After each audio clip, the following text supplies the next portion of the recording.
also interesting. It's continuously happening. I said like there are about like 600 Israeli settlers living in the West Bank, in the settlements in the West Bank, and these settlers have a very interesting policy. It's called price tag. Price tag is basically a policy implemented by Israeli settlers. It's basically whenever Israeli settlers want to protest against the Israeli government, but they don't protest against the Israeli government, they protest by destroying the closest Palestinian target. Like attacking a farmer, attacking a shepherd, destroying a car, burning a mosque, destroying a house, but in most of the cases, burning down and cutting down olive trees. Palestinians lose, on average, about 10,000 olive trees due to settler violence, on average, and it happens almost 3-4 times a week. So that's, like, a lot of people say, well, that's fine or bad, and from all the things I mentioned, I think these are like people who just want to help the state. You know, because the state has been destroying olive trees, so why not help the state in destroying more olive trees? One last thing to mention, like about the motivation. A lot of people say it's about security. Like if I want to, or you would call the Israeli ambassador here, or call Israeli authorities, like, why do you keep destroying olive trees? The response will be security reasons. You know, and okay, security reasons, do whatever you want for your own security. But once it was like an Israeli anthropologist who was doing a research on olive trees and pine trees and so on and so forth, who met an Israeli chief inspector, who's like one of the people who run the West Bank on behalf of the Israeli government, and posed the same question, like, why do you continuously destroy olive trees? And he said, and I quote, "Like children, their trees look so naive, as if they can't harm anyone. But like children, several years later, they turn into a ticking bomb." So it's not only the Palestinians who's considered to be a ticking bomb, but also the olive trees. Somehow, if you look after an olive tree, it will explode in your face. That's the Israeli military view of, or that what they say is their view on that. So what do we do? What do we do in response to that? We simply plant olive trees. We never claim that we replant a tree, or we're trying to balance it, you know, because it's impossible. When there's 1,000 years olive tree that was destroyed by a bulldozer, you'll be naive if you think you are replacing it. I think maybe in 1,000 years we can claim that, but not before. What we do is try to help Palestinian farmers who are facing the attempts of the Israeli military of basically losing their land. Any Palestinian farmer who has a private property in his family, we help them with planting their land with olive trees. The olive trees we plant are sponsored by individuals just like yourselves from around the world. The reason we do that is because we want individuals and people around the world to get involved. Because whether we like it or not, governments are involved, and they are not doing, have not been doing like much difference. So it's actually down to people, down to individuals to get involved in what we think is positive and safe way. Every sponsor of olive trees receive information on where the tree is planted, who's the farmer and family is looking after it, the story of the community, and why it was important to plant trees there. And many of the farmers that we helped 2 or 3 or 4 times, not because we like them, but because simply because the trees we help them with get uprooted. So get uprooted by the Israeli military or get uprooted by Israeli settlers. And we continue supporting their struggle because we believe that nobody else has right to your private property as much as you do. Especially, we're talking about families that have been passing on their property from one generation to the other. And I don't think many Palestinian farmers would like to be remembered in their families as the people who have watched their land being lost and stolen. The other reason why we call for sponsorship is because in case destruction happens, in case the Israeli military or the Israeli settlers destroy the trees, we want the sponsors to get involved. Get involved in a very symbolic way, which is just to call up the Israeli embassy and say, well, why did that happen? Or ask the representatives of your country in Tel Aviv just to go check it out, you know. Why did that happen? Seek explanation. And with the explanation, like, you will get the right motivation why this has happened. Just try to expose the story so that we are not left for the Israeli military occupation to do whatever it wants to us without any kind of accountability. Like the Olive Tree campaign makes all the information available online. Like, you can just basically go on our website, type your name, and you'll find where your tree is planted. So it's very, like, it's a very good way to get people connected. Of course, you can, if you want to do more research, the name of the community that where the tree is planted, you can do some research on it, and you'll find like a lot of, in every Palestinian community has, every Palestinian community has its special story in facing the Israeli military procedures. For the past 10 years, our first planting season, our first call came out in 2001, and our first planting season happened in 2002. So for the past 10 planting seasons, the Olive Tree campaign has planted about 78,000 olive trees across the occupied West Bank and Gaza, and we reached out to about 830 Palestinian families in the West Bank and in Gaza. Our sponsorship is a big network of nearly 7,200 sponsors from all over the world. With Netherlands, we have sponsors coming from the UK, United States, Japan, Canada, Ireland, Denmark, Sweden, Norway, and Germany, plus like other places. So that's what we do with the continuous planting of olive trees. Also, because we want this story to be told, we want people to come and see. You know, it's not that complicated a thing. We don't want people to take our word for granted. Just go and see it by yourself. So we invite people to join us in October. Since the year 2004, we call on individuals from around the world to come help with the olive harvest. What we do basically, it's very miraculous, like how the Israeli military behaves in a certain way towards the Palestinian, but when there is somebody from a different nationality, the behavior tends to be a little bit different. So we take advantage of that. We invite people from around the world to come and help Palestinian farmers and families to one, provide protective civilian presence, and two, to help with the harvest. And with the work, we take also people to visit Palestinian cities like Jerusalem, Hebron, Bethlehem, Ramallah, to expose as much as possible of our reality under Israeli military occupation. The other event we invite people to happens every February, where we invite people to come and join us for the planting of olive trees, and also we help Palestinian families whose land is under the threat of being stolen. And we do it also in the same manner, just invite people for the planting. Also, we take people to visit Palestinian communities. There is nothing to hide. We are not the kind of people who want to prevent anybody from coming to Palestine. In fact, we want everyone to come and visit. It's safe for all. The only way it will not be safe for you is that if you march into a Palestinian community with an Israeli military uniform and a machine gun.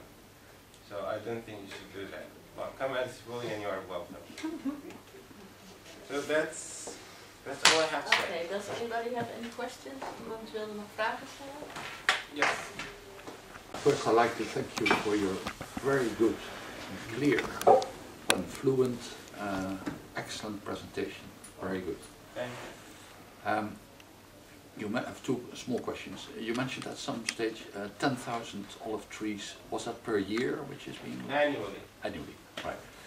Now, the second question is about 6 years ago there was a big photo in one of our main newspapers, NRC, showing an orange yard with all the orange trees cut.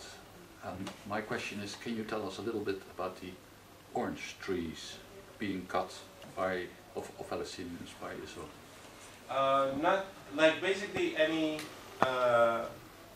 kind of the destruction is like, I'm not saying that the destruction is targeting only olive trees.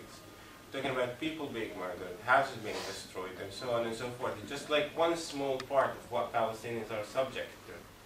I don't have much information about the destruction of orange trees, but if it happens, like I cannot say anything. Like I know that if in so many places, if the land is declared by Israel as state land, then the Israeli military next day will go and just cut down all the trees. I also think that most orange trees are not in that area. Jericho, they are, yeah. Mainly in Jericho or in Jaffa in the north. In Gaza. In Gaza? Yeah, this photo in Gaza. Okay. In Gaza. Also in Gaza, it could be within the buffer zone that I spoke about. It said it was cut down because there were terrorists present, and that's why they chopped it all down. And I felt very sad because, of course, an orange tree takes, I think, much longer to grow than an olive tree. No, that's not true. But like, of course, like the state of Israel can tell you there were terrorists in this mosque, so blow the hell out of it. There are terrorists in this hospital, so blow the hell out of it. They will not come to you and say, well, we just, as the Israeli commander said, like their children, their trees look so naive that they can't harm anyone. They will not come to you and say, the olive trees are basically like, we just destroy them because we like to destroy them or whatever. Of course, like the state of Israel makes the best use out of the whole thing about security. You know, a lot of people get murdered, you know, have nothing to do with the conflict at all, and get murdered, and Israel calls them like, let's say, yeah, terrorists, like including a couple of kids I know in Bethlehem who were involved in like terrorist activities, like walking in the street. So it depends on, basically depends on your brain, whether you want to buy it or not. Well, I skip all the time. That was a fantastic recall for me of all the story that I've heard so far. I have to make a question that I hope it will be interesting for everybody. For me, it's truly interesting. I've been to Palestine, to the territories in 2008 with a study group. I work for a university in the Netherlands that is known as the Agriculture University, which is Baha Hilo University. And I belong to a group in which we study land uses, the global evolution of land uses in relation to agriculture rather than to industrial uses, whatever. And we have, my scientific community has 5-6 journals in which globally we publish. I haven't found a documentation, basically, of all the story that you told us about. That doesn't mean that it does not exist. It means that in a couple of hours that I spent yesterday, I couldn't find it. So it could be out there, I don't know.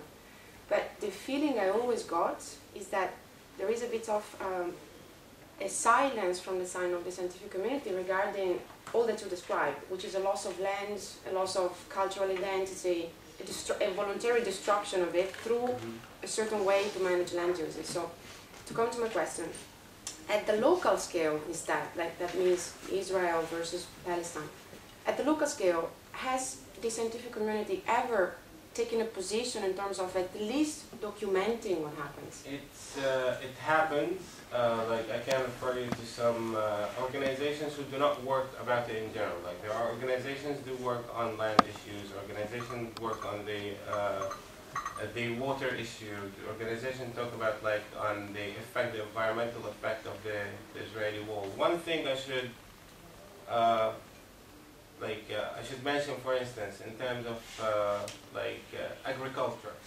The state of Israel claims to have made the desert bloom, right, by planting 240 million pine trees across the region. There has been like research done on the environmental destruction of these like pine trees. Basically, if you plant pine trees, nothing else will grow. Like pine trees belong to here, right? Like I see beautiful pine trees here, but like because it's rainy and wet, there is room for like, for instance, mushrooms to grow. But in a dry place like in Palestine, it just destroys the surface soil. And there are many researches done about that. If you like, I can refer you to some organizations like the Applied Research Institute, which is an environmentalist organization. The on which Palestinian. side? Can I ask on which side? No, on Palestinian side. On Palestinian the Israeli side, side, you felt like, yeah, we made the desert bloom. So what do you want? You know.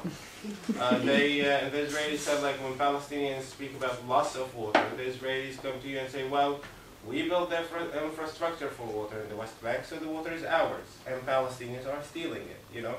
But Palestinians, like, their rainwater, like as I said, like they were not allowed in so many areas. They're not allowed to dig a hole on the ground to collect water. So like you will never find like the two sides agreeing on anything because seen from completely different point of view. Yes, but that was the reason of my question, because the scientific community is supposedly neutral. It doesn't matter what do you think of the conflict, but if you like document the reality, it doesn't matter. I'm not sure about if the like I don't know, like in place like Palestine, you will not find like Palestinian coming out and say, well, the pine trees are planted for the good use of Palestinians, because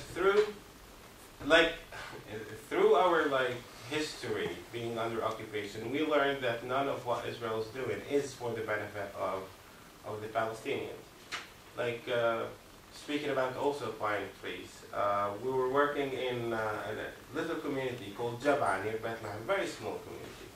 And when the Israeli occupation occupied the West Bank in 1967, like a couple of years later, in 1969, they came to the community with pine trees. They actually told the community, we want to make your village like look green. And these are accounts of the people who actually helped planting these pine trees. You know, they came with trees to help people plant it, to force the people to plant it on their private property in Jab'a. Just 12 years or 10 years later, the Israeli military like basically decided that this area is a green zone and no Palestinians should be allowed in it. So like, it would appear to us that Israel is doing something great for us, but at the end of the day, it's not for our benefit. So it's very difficult. Like it's very difficult to find like a resource where like the mainstream Israelis will No, but I agree think she's with asking about, mainstream for example, international organizations or international community, like maybe OCHA or Yeah. Amnesty International or the.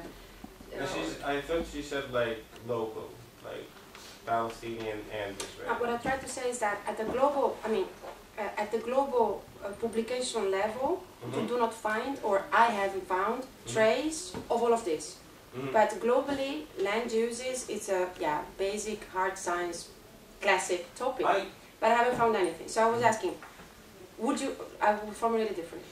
Would you share with me the feeling that there is a sort of difficulty also from the point of view of an observer who is the scientific community, who is supposedly neutral in front of phenomena, that there is a sort of complice silence that makes it hard to document these things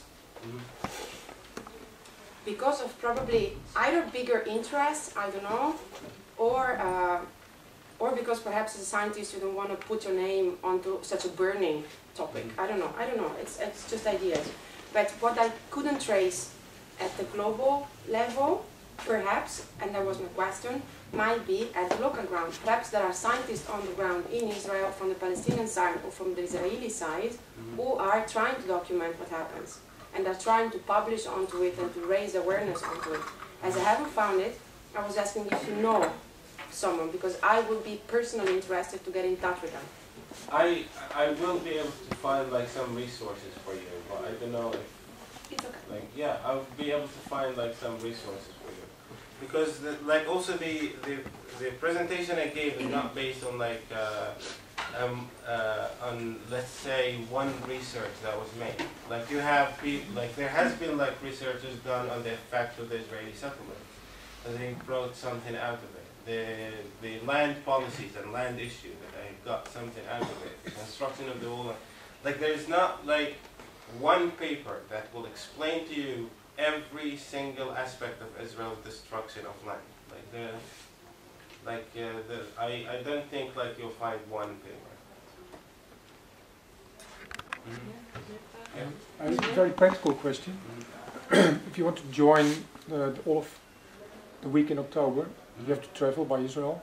Is there any chance you might get to travel before or after you've been in the camp for the? Well, they're like with the state of Israel, I mean, like.